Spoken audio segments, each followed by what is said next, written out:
So welcome everyone. We're going to look at disease causation, and in this presentation I will be able to understand the concepts related to what causes diseases and what frameworks or models are available for us to be able to understand disease causation, and then apply these frameworks in a way that we can plan interventions for controlling and preventing diseases. So first of all, when we talk about disease causes in public health, we basically refer to the conditions or the factors that contribute to the occurrence of a given health condition within a population. So this definition actually underscores the fact that diseases are caused by multiple factors, which can be genetic, environmental, or behavior, or what we call social determinants of health. Okay, so these factors actually combine. Okay, there is a way in which these factors combine to now cause the disease. Okay, so it is very important for us to be able to know these factors and now be able to address them by implementing in preventive measures to reduce the burden of disease and promote population health. So diseases in public health can be categorized in several ways. The most common categorization is the one that only looks at two categories of disease, but there are other categories of diseases that are actually very important in public health and also need to be looked at. So we have the categorization of communicable and non-communicable diseases. The communicable diseases can also be termed as the infectious diseases. They are the diseases that are actually caused by pathogenic microorganisms such as bacteria, virus, parasites, and fungi, protozoa, and others. Okay, they can be transmitted from one person to another. And then the non-communicable diseases are often also called chronic diseases. Okay, but you should also know that there are also communicable diseases that are chronic in nature. For example, HIV, tuberculosis, these are chronic conditions. Okay, so even if sometimes we use the word chronic disease to refer to non-communicable diseases, we can also have infectious, so in communicable diseases that are also chronic in nature. So when we say chronic conditions, we refer to those conditions that are long-lasting and progress slowly. So the person has the disease for a considerable duration of a considerable period. Okay, so conditions such as hypertension, diabetes, then cancer, these are what we call chronic conditions, but basically they are the non-communicable diseases. So often the mental health conditions are also placed under non-communicable disease, but in this presentation we are making them a stand-alone category. So the other category are conditions that we refer to as occupational diseases. These are conditions that result from exposures to occupational hazards. So individuals who work, for example, in mines or in noisy places, these these occupational related hazards cause diseases to them. So we call these diseases occupational diseases. And then we have what we call environmental diseases. Okay, exposure to environmental toxins can result into certain types of diseases such as asthma, certain cancers, and then also lead poisoning. And then we have what we call genetic conditions. These are conditions that result from mutations or abnormalities in the genes or chromosomes. So these can actually be inherited. That means that the parent can pass these conditions to the offspring.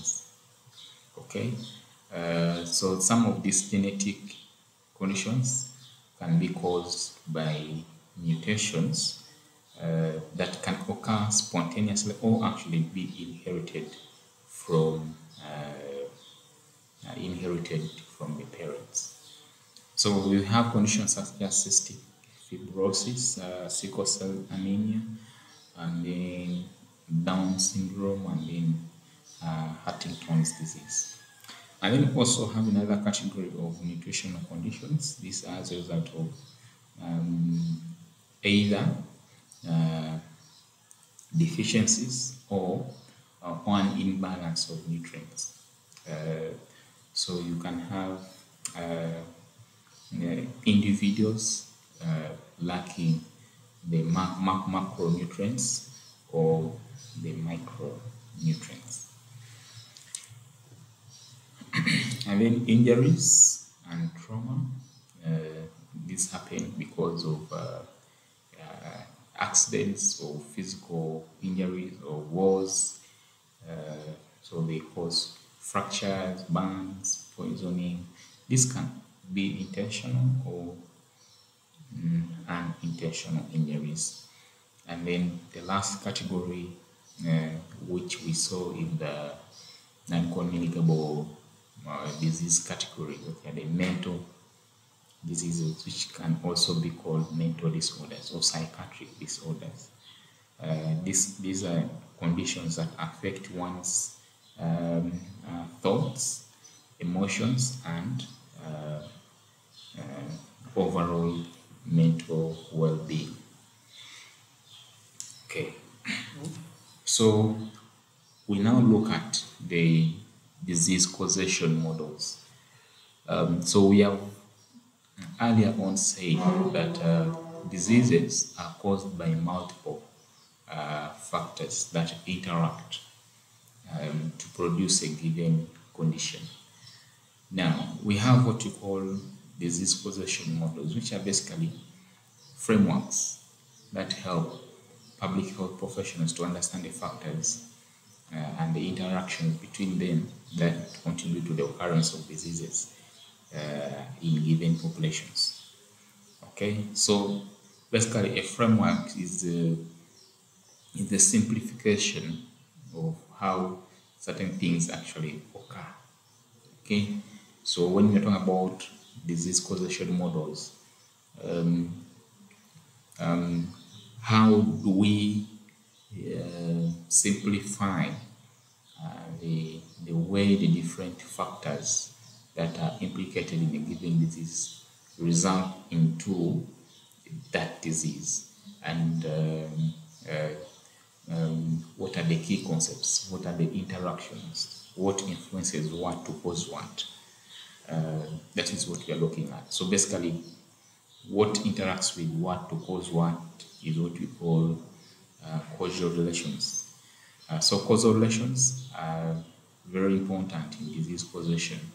We want to know which factor causes what health condition. So what exposure or what factor causes the health outcome that we're looking at. So causal relationships actually examine that. Okay, how is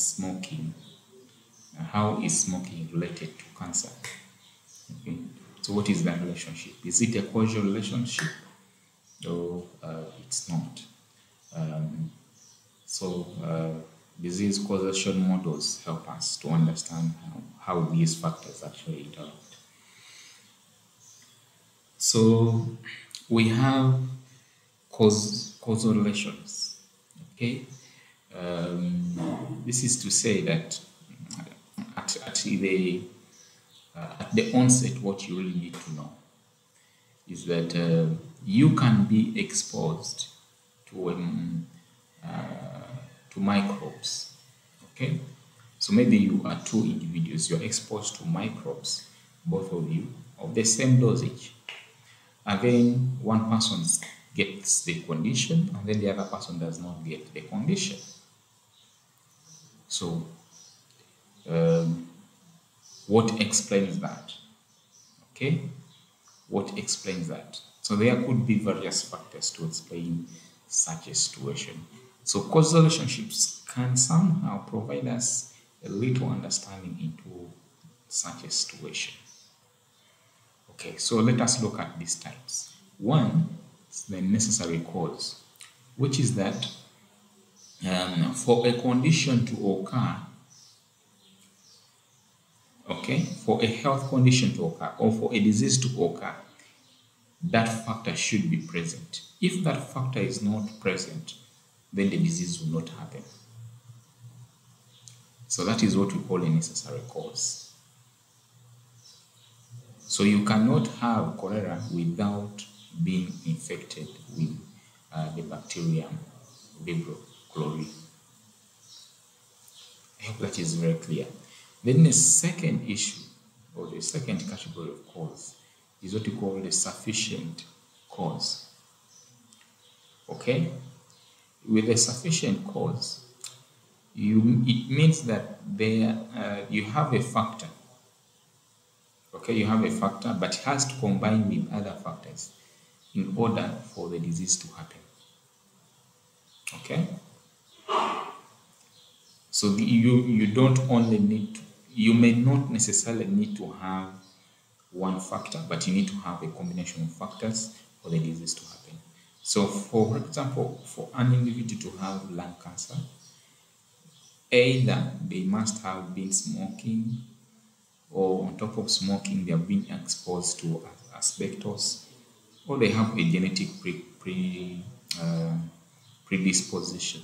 So all these factors combine together, and then you most likely the person will get lung cancer. And then we have the contributory cause. Okay, a factor that increases the risk or the probability of a disease, but is not necessarily sufficient on its own to cause the disease. So a person who has high blood pressure may likely have heart disease. This is to say that the high blood pressure can result in, it can have a contribution in the development of a heart disease. Okay, that means that even if high blood pressure can increase the risk of heart disease, it is not necessarily sufficient to cause the heart disease. There should be other factors that come into play. So all these factors contribute towards developing the heart disease. So issues like you have high blood pressure, but on top of high blood pressure, your diet is not a healthy one, and then you're not also exercising. So heart disease will likely happen. Okay, and then we have what we call the probabilistic cause. Okay, the factor that increases the likelihood of the disease but does not guarantee its occurrence. Okay, so this is basically like a risk factor. You can have a risk factor for developing a given disease, but we cannot always guarantee that because of that risk factor you develop that disease. Okay, so issues like smoking it's called a probabilistic cause because not everyone who actually smokes will develop cancer. So there are people who are smoking but do not get cancer. So smoking is not a guarantee that you develop cancer of the lungs. That is that. So we are going to look at 5 models of disease causation. Epidemiological triad, the web of causation, then the socio-ecological model, the syndemic model, and then the sufficient component cause model. So starting with the epidemiological triad, this looks at diseases that happen based on 3 components. Okay, 3 components should be available for a disease to happen. Okay, so the 3 components are the agent, the host, and then the environment. So there is a way these components actually interact. Okay, if there is any imbalance, then a disruption will happen, and then maybe you will have an increase in the occurrence of a particular disease. Okay, so let's look at these issues here. Okay, so this is what we're talking about. Homeostatic balance. What do we really mean with that? Is that the epidemiological triad can be used by professionals, policymakers, communities, and individuals to always be on the lookout on the factors that can cause disease and then be able to respond. Okay, if the response is very sufficient, then you have diseases going down. If the response is not sufficient, then you have conditions moving up. So let's look at what really happens. So the host is the person who is susceptible to getting a particular disease. So the things that can make them to get a particular disease can relate to their immunity, their lifestyle, their genetic predisposition, whether they were immunized, whether they maintain hygiene, whether they exercise, they have enough rest, they are not smoking, all of these. If the things are maintained, then you are making sure that the person or the hosts are not going to get diseases. Now, the agents are the microbes that cause diseases, the viruses, the bacteria, the protozoa, the parasites. Okay, so of course the things that you really need to do to make sure that these pathogens do not infect the hosts. Of course, you need to practice the preventive measures: hand washing, vaccination, vector control, sterilization. Okay, isolating these microbes and be able to understand them, and then if they are happening, we treat them. So you need to understand what these microbes are. If they are viruses, what type of viruses, how do you treat them? Bacteria, parasites, respond to them. And then the environment, definitely, the environment has to be clean, okay, very good for living.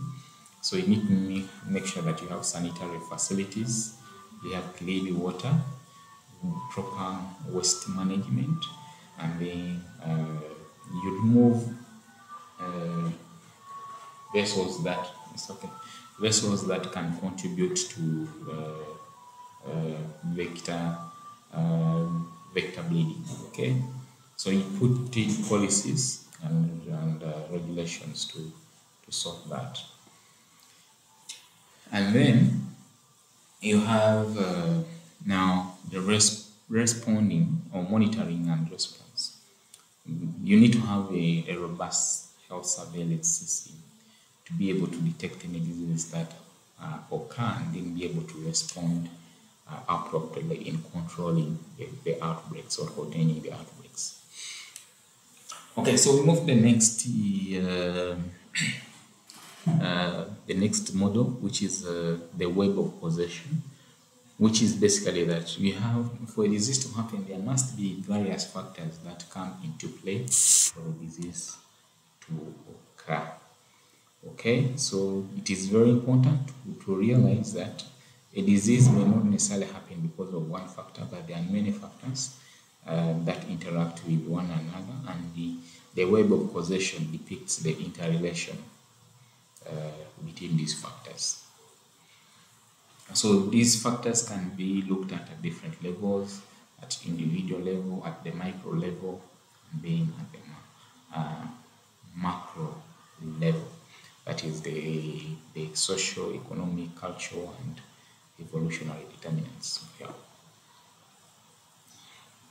And then we move to the sufficient component cause model, which is that still you have what we earlier on explained, that you have factors that must be there for the disease to happen, but you also have factors that are contributory in nature. So this is basically in relation to what we had described earlier on, that you have factors that combine to cause a particular condition. Okay, so let's look at this model. What does it mean? We have already said that there are factors that must be present or that contribute to the occurrence of particular disease. So we look at these component causes. So these factors are the ones now here in this model that we refer to as the component causes and their interaction.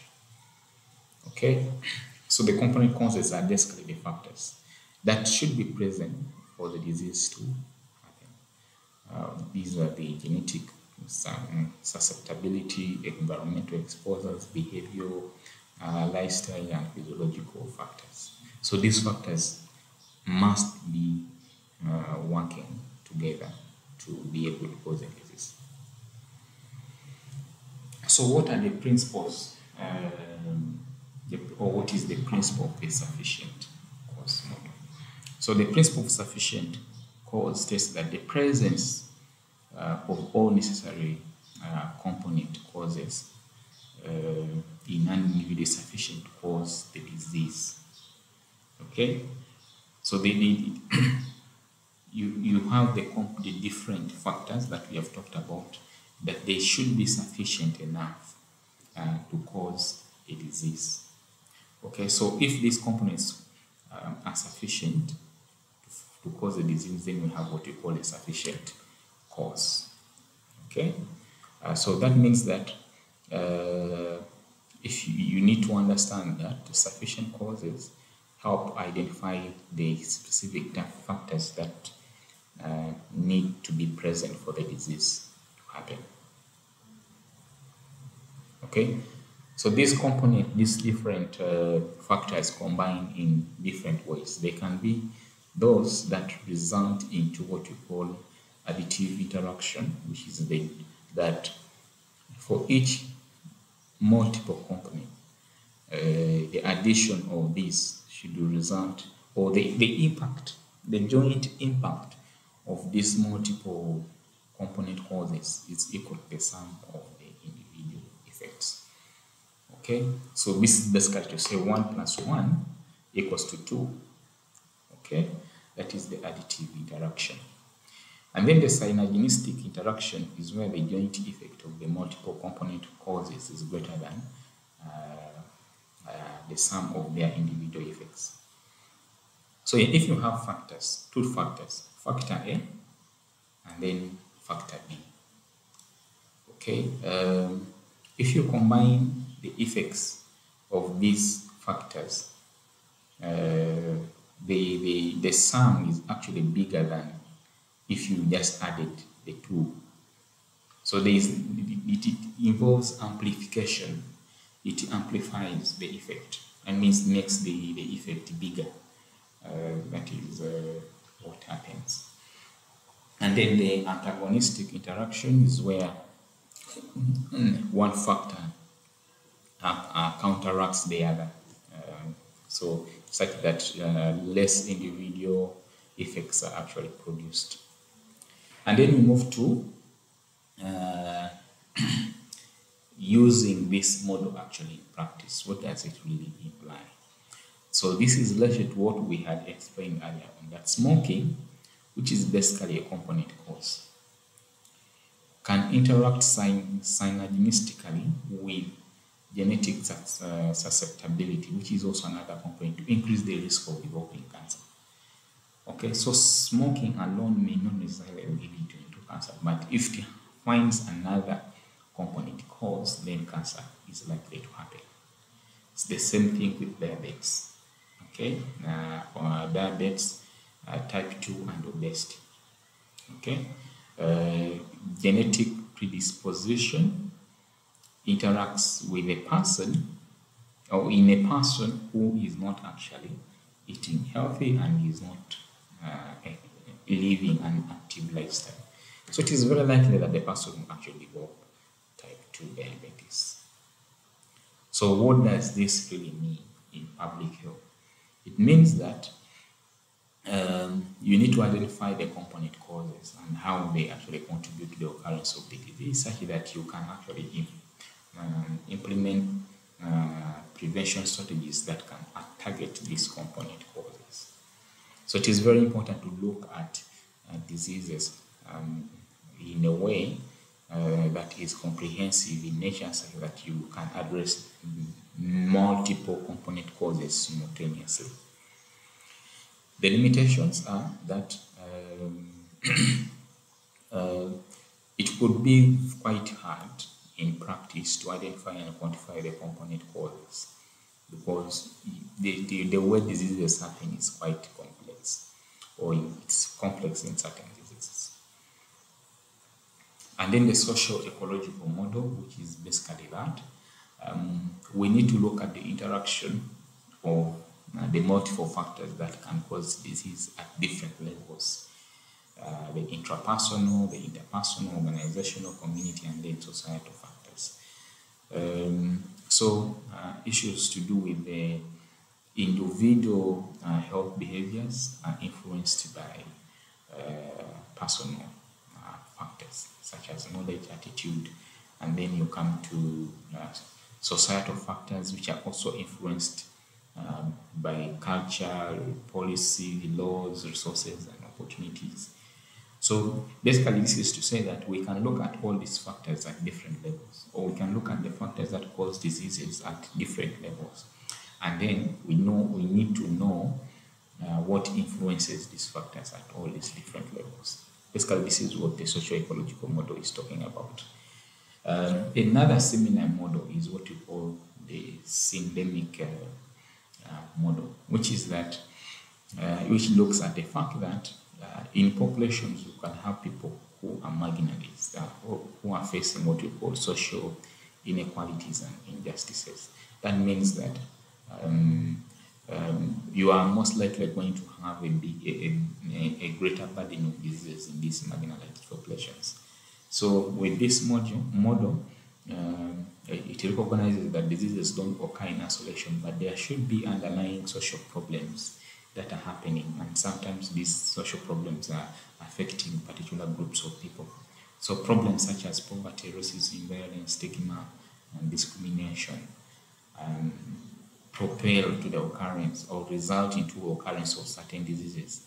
And therefore, to address these problems, you do not only need to focus on the biomedical aspects, but you also need to focus on the structural and systemic factors that produce disease. Thank you very much for listening.